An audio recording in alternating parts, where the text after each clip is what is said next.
Hi guys, welcome back to Blue Moon Rising TV. It's Stephen and me, I'm Paul, previewing the West Ham game on Friday night. It's on BBC One if you're in England to watch, remember, so you can watch it on telly. There'll be a stream for everyone else. For everyone else, there's another way, there's some way to watch it. How are we feeling? Quite a lot of talking points basically, because we've had quite an interesting week as Manchester City fans. The Liverpool game and the Burnley game, which were just full of incidents, weren't they? It was one of those games. hectic. It was one of those games where people forgot about the result a little bit and all the other stuff around it. Sorry about my voice, by the way. All the other stuff around it got centre stage. People seem to forget that we beat a team with 10 men for 60 minutes. And everybody focused, as we'll get to, on stuff like Pep, on red cards. Even Sanya now as well, the aftermath. Sanya, so many things. So let's go through a few of those points. Yeah. So Sanya, that's an interesting one. Being an absolute legend... Genuinely bantering off the FA. It's amazing, but he might end up getting a ban because of it. If you don't know, he basically put an image out on Instagram saying, great result today, 10 men against 12, which is probably a slight dig at the referee, probably is, but he could pretend it isn't. Guaranteed. And he's got to basically answer to the FA now to not get banned. What's his defence going to be? If I was him, I'd The away say fans. the away fans were the 12th man. Yeah, exactly.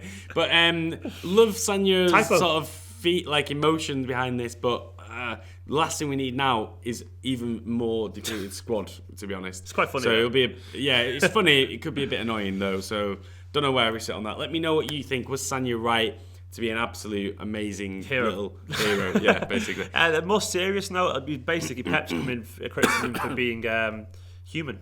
Basically, for being upset and emotional. A lot of people said, is he struggling a little bit with this league and is he cracking up, so to speak? I'm going to say he isn't, and I'm going to once again relate this to a personal thing. I know after something, he's obviously a very emotional person, and people who are like that, and I know I am myself, after you've lost, you're in a bad mood, you're touchy, you're negative. I know we haven't lost, but we'd had some negative stuff, obviously, with it. He felt, grieved, he felt like he had a bit of bad luck and so on, and in general was just a bit frustrated. I understand that. It doesn't make him a bad person. In general, he's obviously courteous, he's general polite. I think he was just frustrated. I think he is a little bit frustrated because I think he maybe wants the fans behind the team a little bit more. You saw him trying to dupe the crowd, and I think he wants to just basically create an us versus them mentality, and he's obviously feeling frustrated against the referees and with lack of protection which he perceives against his players. And I think in the moment he's not cracking up, he's just an emotional person. I saw today he sat in the canteen at the CFA just chilling, having a latte and a croissant, and he's fine, whatever Pep eats.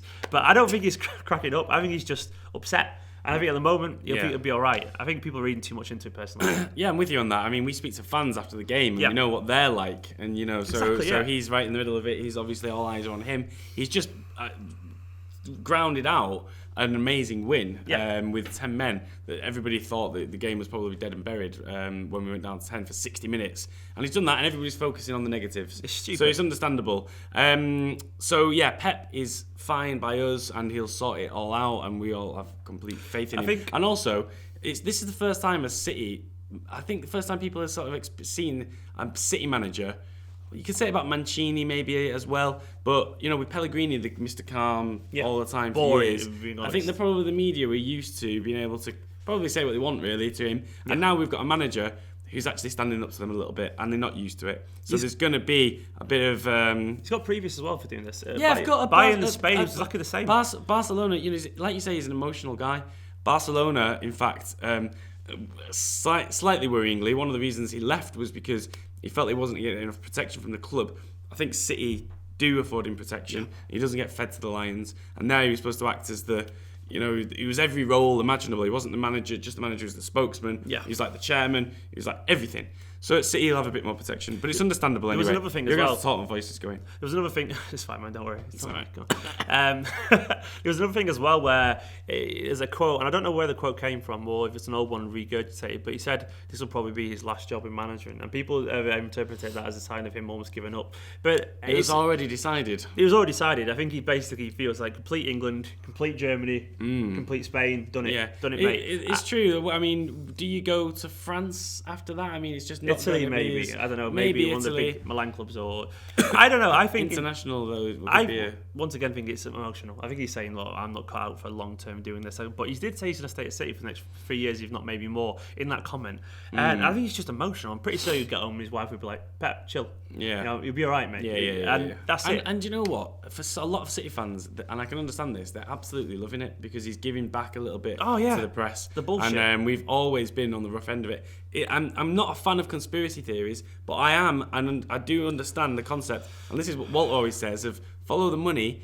And City, they don't have the international huge fan base. It's just a fact. Liverpool, of your Liverpool, United, and we're not the establishment. We're not London either.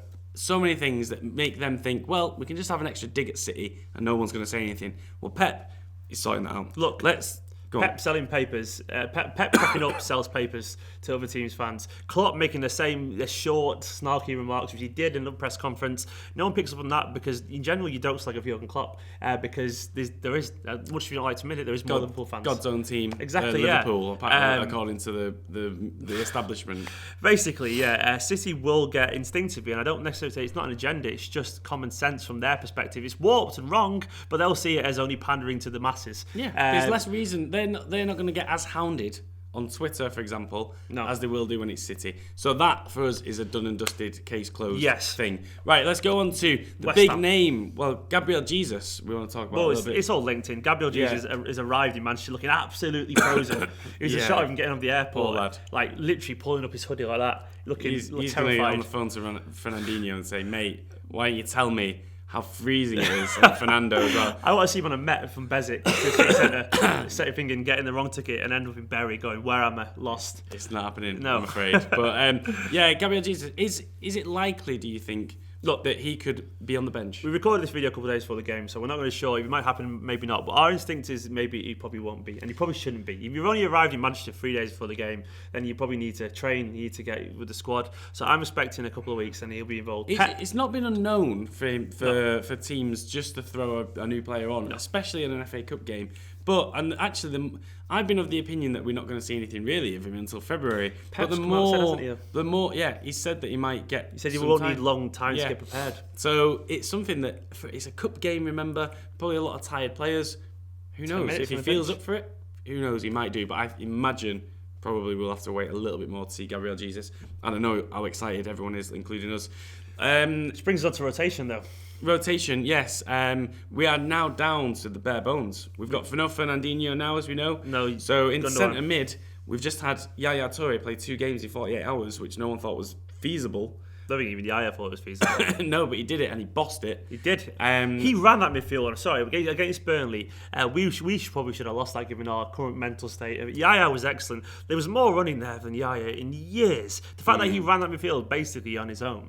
With a man less. Yeah, that's not on his own. That's a disservice to the players around him. But, he still dictated that game. Yeah. And that takes some doing, given the fact we all thought he'd lost his legs against a very energetic, very hard-working Burnley side. Yeah. That's impressive. But we're going to have to rotate. Box-to-box midfielder Yaya Toure. Yeah, well, that's what he was at one point. And, he's fair play. Pep's got that. He got him reinvigorated. Yeah. But I think we're going to have to rotate, basically, because we can't keep playing.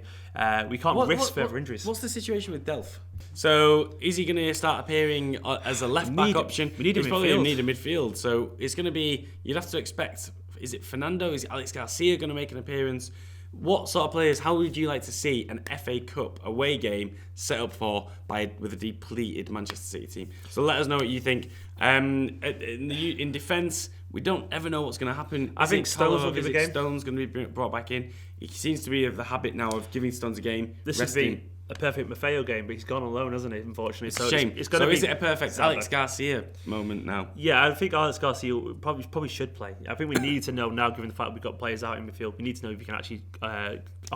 basically good chance. Basically offer a little bit more going forward to end the season, so I think we'll play him. I hope Sane's back from wherever he's been. I suspect the league will probably start. Yeah. Maybe Kelechi might get another run out, but I'll probably just play Aguero, because given he was great the other day. He builds up and up and up, doesn't he, Aguero? Could be Willie time. Big Willie time. It could be. Yeah. Caballero, man. Yeah, why not? It's interesting. Obviously, Bravo, does he need to be protected a little bit? Come out for a game could help him as well. Yeah. Let's see. I think there's a lot of rotation going to be on the cards. West Ham probably will rotate a few players.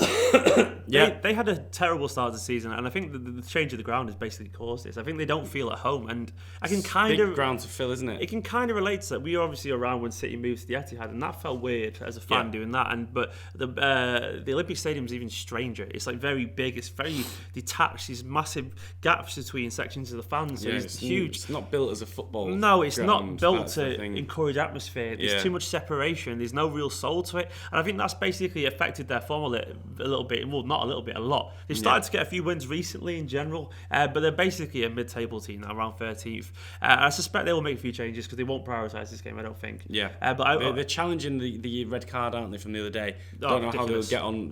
You might know by the time you see this video, but it was ridiculous. Phil Jones acting like a salmon flying around when it was actually probably as much as Bilic himself said, as much of a foul by Jones as it was by West Ham.